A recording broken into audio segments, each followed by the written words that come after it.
Enfermeiro, enfermeiro, vem aqui, resolve isso. Enfermeiro, olha isso. Enfermeiro, olha aquilo ali. Enfermeiro, olha isso, olha aquilo.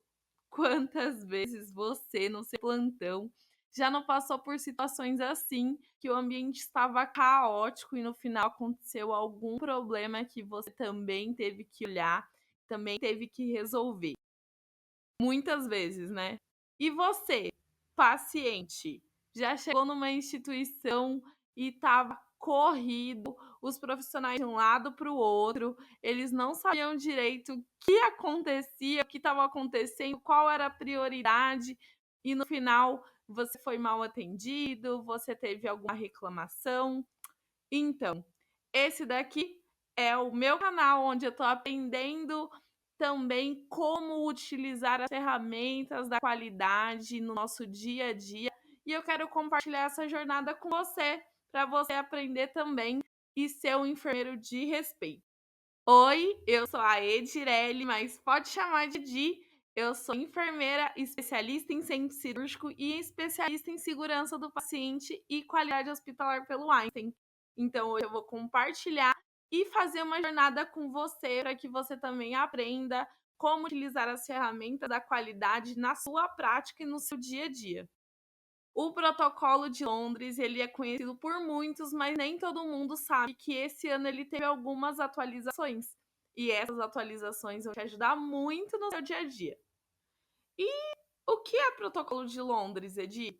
Se você nunca ouviu falar, ele norteia uma análise sistemática de incidentes clínicos. Então, quando a gente tem algum incidente, alguma intercorrência, algum problema durante o nosso plantão, e a gente não sabe exatamente o que fazer ou como lidar, essa é uma ferramenta para você usar na prática.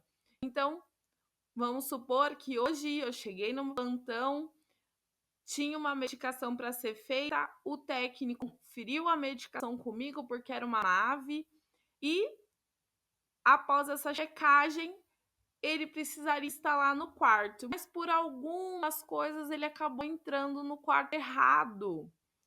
Ou eu também entrei no quarto errado, né? Vamos colocar o enfermeiro aí também como alvo dessa situação. E aí, como a gente pode analisar isso? Foi um quase erro, poderia ter sido administrada essa medicação. E o protocolo de Londres, eles vêm para nortear a gente como utilizar essa ferramenta para analisar incidentes. Lembrando que não é uma ferramenta só da autogestão, a gente, nosso dia a dia, consegue utilizar e aplicar. Nada melhor como uma pessoa que te entenda, entenda o ambiente que você estava, a situação que estava ocorrendo, veja o contexto como um macro e não apenas julgue o que aconteceu, né? Então, esse instrumento é perfeito para você que tem esse tipo de problema no seu plantão. Então, vamos lá. Benefícios. Benefícios de usar o protocolo de Londres. Primeiro é a sistematização, é que ficou coberto, né, pela apresentação aqui. Mas a sistematização garante que todas as pessoas vão ser analisadas e também todos os que se envolveram no evento clínico ou num incidente sejam analisados da mesma forma. Vulnerabilidade, muitas vezes a gente tem barreiras que não estão sendo tão eficazes dentro do processo e estão transformando aquele um ambiente propício a erros, né? O famoso queijo suíço, uma sucessão de barreiras interrompidas. Cultura de segurança. Nós sabemos que nem todas as instituições promovem e têm uma cultura de segurança forte, mas você é enfermeiro, seja você recém-formado, seja você já velho de profissão, ou também você que vai pensar em entrar nessa carreira, você pode promover a cultura de segurança. E você, paciente, também. Então, vamos pensar numa situação para exemplificar, né? Você é enfermeiro recém-formado, tá ali com tudo fresquinho na cabeça, ou você também que tá ali no seu plantão na correria e você pensa, putz, como que eu vou fiscalizar que todo mundo tá fazendo higienização das mãos, né? Então, cada vez que você for passar a sua visita para um paciente, você fala: olha, esse aqui é um acesso venoso periférico, ele está em contato diretamente com a sua corrente sanguínea, então todo mundo que chegar aqui, ó, tem que higienizar as mãos, tá bom? Antes de mexer nele. O paciente, a família e o seu ambiente em volta vão ser promotores da cultura de segurança, porque todo mundo que entrar dentro daquele quarto e for mexer naquele paciente, que for ficar próximo ao leito dele, ele vai falar que precisa higienizar a mão antes de tocar no catéter. Então, tudo isso, você, de pequenas atitudes, consegue promover esse ambiente seguro. Capacidade de mudança. Nem toda mudança ela é uma mudança para melhor. Às vezes as mudanças simplesmente ocorrem, mas quando elas são fundamentadas, embasadas na literatura, a gente tem melhorias e significativas. E quando a gente se empodera dessa situação, é muito melhor. Não tem aquele ditado de o filho é seu, você que cuide? Então, quando o filho é nosso, a gente cuida. Então, dividir esse senso de responsabilidade, essas tarefas, melhora o ambiente e gera capacidade de mudanças significativas. Vamos para um pouco de história. História, começando que o Protocolo de Londres começou lá em 2004 a ser aplicado na área da saúde, né? Ele era focado principalmente em erros de medicação. A partir disso, né, foram se refinando ele, melhorando, e aí já começou a ser usado em outros tipos de incidentes e casos clínicos. Em 2015, a gente teve uma abordagem mais holística através do Protocolo de Londres. Então, enxergar o macro, enxergar o que estava acontecendo por detrás daquela situação. A partir de 2020, a gente teve a entrada dos pacientes, dos familiares. Então, você, paciente familiar, é importante no seu cuidado. Você é o protagonista do seu cuidado. Então, você está por dentro do que acontece, participar das melhorias, você vai garantir que o hospital também melhore. Então, a sua opinião é muito importante. Em 2022, a gente teve uma revisão, principalmente embasada na literatura, para entender a importância dessa cultura, desse ambiente organizacional para a melhoria da segurança e da qualidade. E 2024 a gente tem a atualização desse protocolo novamente, visando principalmente a englobar, né, essa diversidade do mundo que nós estamos vivendo. Nós precisamos enxergar diferente como diferente e atender de uma forma diferente. Então, esse protocolo ele vai ir de acordo com essas demandas que a gente tem hoje no nosso mundo contemporâneo. Então, falando um pouquinho mais sobre história, nós temos antes de 2004, o protocolo começou na área industrial, na Revolução Industrial. Então, ele visava principalmente entender quais os processos dentro das indústrias, das fábricas estavam ocorrendo de maneira errada. Então, se tinha uma paragem na linha, uma parada na linha de produção, ou se tinha algum erro na linha de produção, entender o que havia acontecido, carga horária, como os trabalhadores estavam, se eles estavam munidos de conhecimento, se isso era intrínseco, se não era, ver o macro, entender o que estava acontecendo, era a base para esse protocolo dar certo e ser aplicável no nosso dia a dia. James Hanson, ele é o precursor do modelo de acidente organizacional e essa análise ampla que envolve essas interpretações e esse modelo de enxergar o todo como um todo e assim promover mudanças significativas. Algumas condições elas são latentes, né? Algumas coisas elas estão acontecendo. Por exemplo, o funcionário que ele já teve várias respostas da instituição, né? Um colaborador que já ouviu várias vezes: "Ah, deixa isso daí que depois eu vejo. Ah, tá bom, depois eu olho. Ah, tá, interessante, mas depois a gente pensa nisso." Essa é uma pessoa que ela tá com a condição organizacional que ela está desanimada, desmotivada, e isso é uma condição para a gente olhar dentro do modelo de Londres, dentro do protocolo de Londres, para análise desses incidentes. Outra coisa muito importante é também a visão que os pacientes têm, né? Esses fatores que envolvem o cliente, que agora que nós estamos numa era de o cuidado ser valorizado através da oferta do que se propõe. Você oferece um cuidado de excelência, uma assistência de excelência.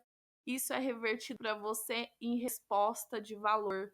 Então, tantos recursos que se vêm, né, o pagamento pela assistência, ela é diretamente ligada ao valor que se tem aquilo, a qualidade que está sendo prestada, a experiência. Então, isso está muito forte no ambiente de saúde e a gente, como profissionais aí de respeito, a gente precisa se atualizar. Cultura. A cultura organizacional, ela só vai ser modificada devagarzinho. Então, a gente tem que construir um tijolo de cada vez, um pedacinho de cada vez. Faça a sua parte e também juntando com a alta gestão. Se a gente tem uma alta gestão que nos mune de arsenais, de conhecimentos, de eh, apoio, nós estaremos desenvolvendo isso também para nossos colaboradores e para as pessoas que estão na ponta junto com a gente, que são a nossa equipe, né? Erros. Erros acontecem e a gente precisa aprender com eles. Bom, os ambientes de saúde são instituições de alta confiabilidade? Nem sempre, mas nós precisamos melhorar o processo e para melhorar nós precisamos avaliá-lo e ver quais as barreiras que estão acontecendo que elas podem ser modificadas e assim melhorar aquele processo. Outra coisa muito importante, muito mesmo, ambiente 360. Você conhece o ambiente que você trabalha, você conhece a equipe que está ali, você sabe onde tem uma frestinha solta. Então, esse é um momento para você dedicar mais tempo para conhecer um ambiente que a gente conhece, a gente consegue lidar muito melhor e planejar muito melhor, né? Para isso, existem muitas outras ferramentas que vão te ajudar também a olhar o ambiente, mas o protocolo de Londres, ele coloca como primordial a gente conhecer esse ambiente onde a gente está inserido, tá? Cultura de segurança, então, envolve os profissionais, as reflexões que a gente tem sobre o que acontece, a assistência e a alta gestão. Aconteceu um incidente e agora vamos pegar o exemplo da medicação, né? Que era para ir para um quarto, entrei, fiz a meta 1, não é aquele paciente, retornei, um quase erro. Mas os quase erros nos ensinam muito. Por quê? Porque a gente vai confirmar as barreiras. Mas podem acontecer erros que também tenham danos. Os danos podem ser classificados, né? Mas se tiver incidentes assim, a gente também precisa trabalhar sobre eles, lembrando que todos os envolvidos no processo de um incidente têm que ter apoio, não só o paciente, o familiar, mas também a equipe, né? O acompanhamento dessa equipe, dos colaboradores que se envolveram nisso para que eles também não tenham consequências e também uma situação que possa ser desencadeante de outras. A gente tem uma notícia que faz acho que uns 10 anos que ela foi publicada de uma profissional da área da saúde que trocou o soro por uma vaselina. E era um paciente infantil, esse paciente veio a óbito e ela teve várias tentativas de suicídio depois disso. Então, como é importante o apoio a todos os envolvidos. Não podemos deixar a nossa equipe ser o alvo, tá? Nós também temos que se empoderar, ter conhecimento, dialogar, refletir e também melhorar o nosso ambiente com a participação de todos. O próximo aqui, eu peguei esse print diretamente do protocolo de Londres para a gente utilizar aqui. Então, o primeiro que a gente tem é gestão e cultura organizacional e o contexto onde se está passando. Esses são fatores contribuintes. Então, como eu falei, desmotivação, sobrecarga, falta de outros colaboradores, muitas vezes alguma situação de estresse, tudo isso são fatores que você precisa conhecer no meio ambiente onde você está inserido, tá? Outros fatores que também precisam de atenção é fatores do paciente, fatores individuais, fatores de equipe, fatores da tarefa, fatores do ambiente e as tecnologias. Uma coisa que muitas vezes as pessoas têm dúvida sobre o protocolo de Londres é como a gente vai fazer a coleta desses dados. Inicialmente, na etapa 1, a gente tem como fazer a coleta de dados através dos dados, né, documentais e também através das coletas na própria observação daquele ambiente. A gente segue, a partir disso, a investigação de um incidente através das entrevistas ou também de grupos focais. Todos os envolvidos vão poder expressar suas opiniões, falar o que estava acontecendo, descrever qual é o ambiente que estava em volta quando isso aconteceu. E tudo isso, entender o contexto, te dá o poder de ser mais compreensivo e fazer uma análise mais fidedigna do que aconteceu. E juntando tudo isso, esses fatores, essa coleta de dados, as entrevistas, a gente pode fazer então a análise do erro, que é a parte ativa, ou das violações, que são as falhas, né? E também começar a investigar quais as barreiras de defesa que nós tínhamos para essa situação e a gente não conseguiu aplicar por conta dos fatores, ou também quais não estão muito efetivas. E através dos próprios grupos focais, a gente conseguir pensar e adotar o filho como nosso para cuidar dele de uma maneira significativa.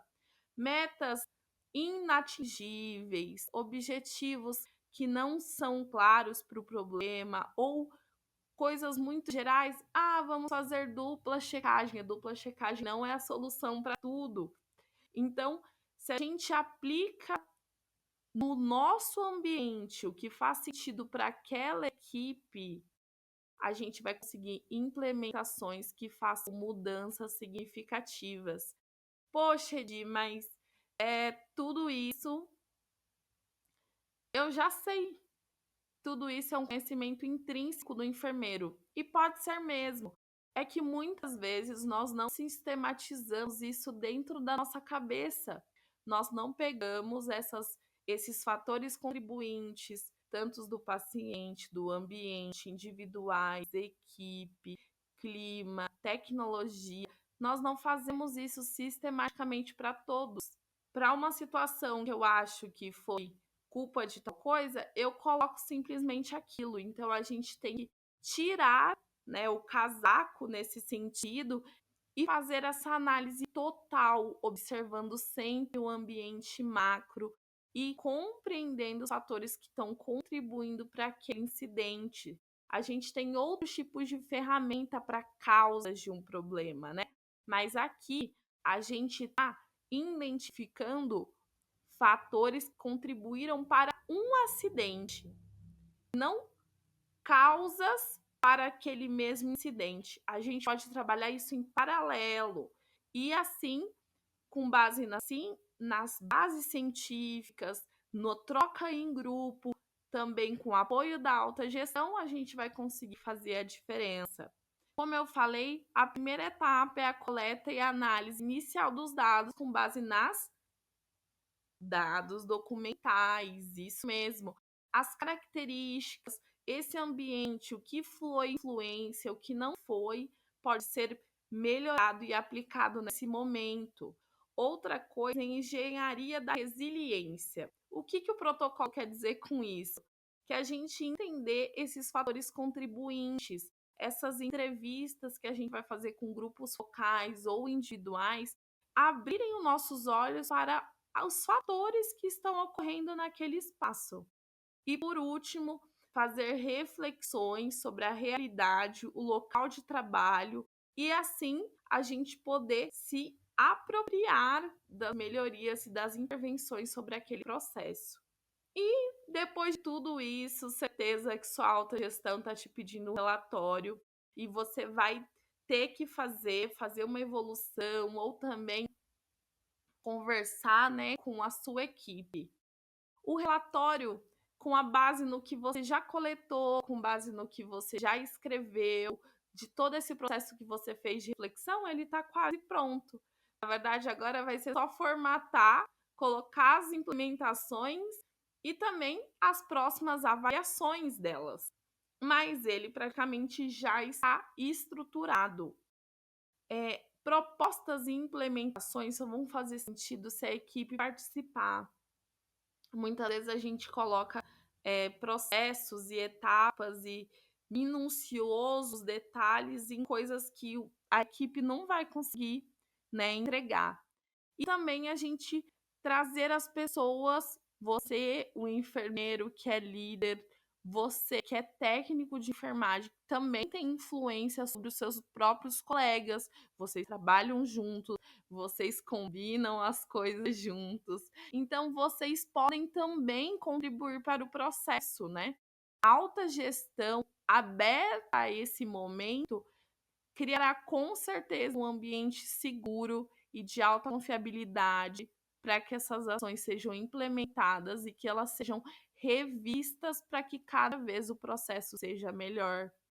Além disso, o apoio aos envolvidos. Todas as pessoas que estão envolvidas no processo precisam ser apoiadas. Não tem como a gente deixar as pessoas como culpadas, né? Muitas vezes a gente vê na realidade dos hospitais um falando sobre o outro, né? A velha história da fofoca e das críticas, e esse ambiente é muito prejudicial. Então, a gente, como uma equipe que trabalha junto, pode sim também pensar em melhorias para o nosso próprio processo e para facilitar também a nossa vida. Porque cá entre nós já é um trabalho bem desgastante, que exige bastante tanto do nosso físico como do psicológico. E os pacientes também, eles são de grande contribuição para o processo. Então, você, paciente que está ali, ah, meu familiar precisa disso, olha, eu preciso disso. Apertar a campainha, chamar a equipe, comunicar, isso gera uma aliança, uma corrente do bem, né, em relação aos processos serem mais seguros. Avaliações constantes vão promover com que cada vez se melhore mais, cada vez as instituições tenham mais valor a entregar, mais elas sejam reconhecidas pelo bom trabalho. Como dá orgulho a gente receber, né, um elogio tanto da nossa gestão como dos nossos próprios clientes, parceiros, amigos sobre o nosso trabalho. E não só sobre a gente ser legal ou ser simpático, mas a gente juntar os elogios do nosso trabalho com a assistência que nós prestamos, a avaliação da assistência é um item muito importante, né? Isso tudo vai garantir com que a gente consiga implementar coisas que façam sentido. No fim, estou pensando aqui comigo, se você também quer o protocolo PDF dele, não está conseguindo encontrar no Google a versão de 2024, escreve aqui nos comentários que eu mando para você o PDF. Eu também vou deixar esse PDF disponível para quem quiser baixar. E também a gente pode pensar em um próximo vídeo, exemplos práticos do nosso dia a dia para usar o protocolo de Londres. O protocolo de Londres não é para ser usado só pela alta gestão, você também pode usar na sua prática do dia a dia, isso vai facilitar muito e vai melhorar muito o seu dia a dia. Tem muitos outros instrumentos que a gente pode utilizar. Você já pegou plantão e estava caótico e você não sabia o que fazer direito? Então, continua aqui comigo, se inscreve no canal, deixa o curtir, que a gente vai aprender junto como se posicionar, como refletir, o que estudar, para a gente também conseguir ser um enfermeiro de respeito e melhorar a assistência e o valor do que a gente faz para os nossos pacientes. Até a próxima. Deixa aí nos comentários se você quer o próximo vídeo com exemplos práticos sobre como usar o protocolo de Londres.